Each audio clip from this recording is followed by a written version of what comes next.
Welcome to the Business Financial News Network channel. I am Banny, and my job is to relay the latest business and financial news. The Federal Trade Commission, FTC, has requested a temporary restraining order and preliminary injunction to halt Microsoft's acquisition of Activision Blizzard before the July 18th deadline.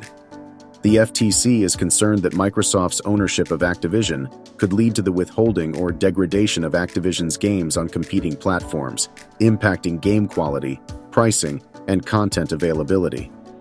The FTC fears that popular games like Call of Duty could be restricted to Microsoft's Xbox console, diverting buyers from Sony and other competitors.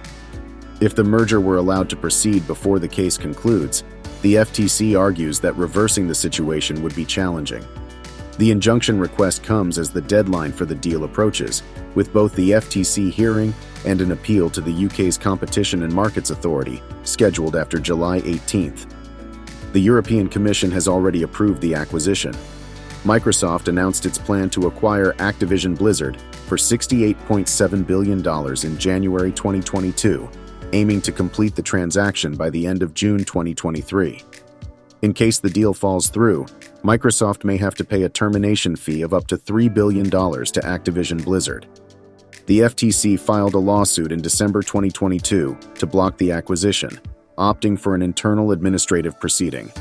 A hearing on the case is scheduled to begin on August 2nd. Microsoft President Brad Smith welcomes the opportunity to present their case in federal court, believing it will bring more competition to the market. Activision Blizzard CEO Bobby Kotick expressed readiness to present their case to a federal judge, as the company's legal team has been preparing for this for over a year. Microsoft's Brad Smith had a meeting scheduled with UK Chancellor Jeremy Hunt to discuss the deal. The European Union initially had concerns about the transaction's impact on competition, but ultimately approved it. Sony, Microsoft's main rival in consoles, has not accepted Microsoft's offer of a decade-long contract to release every Call of Duty game simultaneously on Sony PlayStation and Xbox. Sony's president and CEO, Jim Ryan, expressed a desire to block the merger rather than secure a new Call of Duty deal.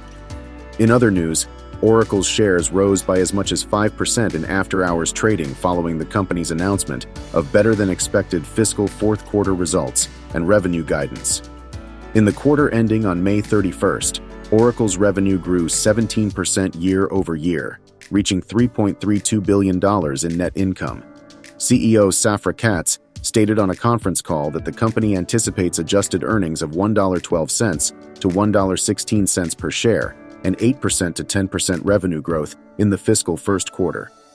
Analysts had expected lower adjusted earnings per share of $1.14 on $12.34 billion in revenue, implying 7.8% growth.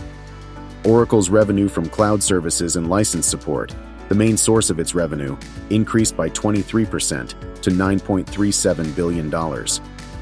However, revenue from cloud licenses and on-premises declined by 15% to $2.15 billion. The company's cloud infrastructure revenue reached $1.4 billion, representing a 76% growth rate, outpacing Microsoft and Google. Oracle's chair and technology chief, Larry Ellison, announced the introduction of a generative artificial intelligence cloud service in partnership with startup Cohere, which will leverage Oracle's cloud infrastructure. The service aims to protect the privacy of enterprise customers' training data, allowing them to train specialized large language models using their own private data securely. During the quarter, Oracle obtained approval for more of its cloud services for use by U.S. defense and intelligence agencies. Year-to-date, Oracle shares have risen by nearly 43%, while the S&P 500 index has increased by approximately 13%. The stock experienced a 6% rise in regular trading, its best performance in a year, after being upgraded by Wolfe Research analysts based on improved financials and the company's position in AI. What do you think of the FTC's decision to restrain Microsoft from acquiring Activision?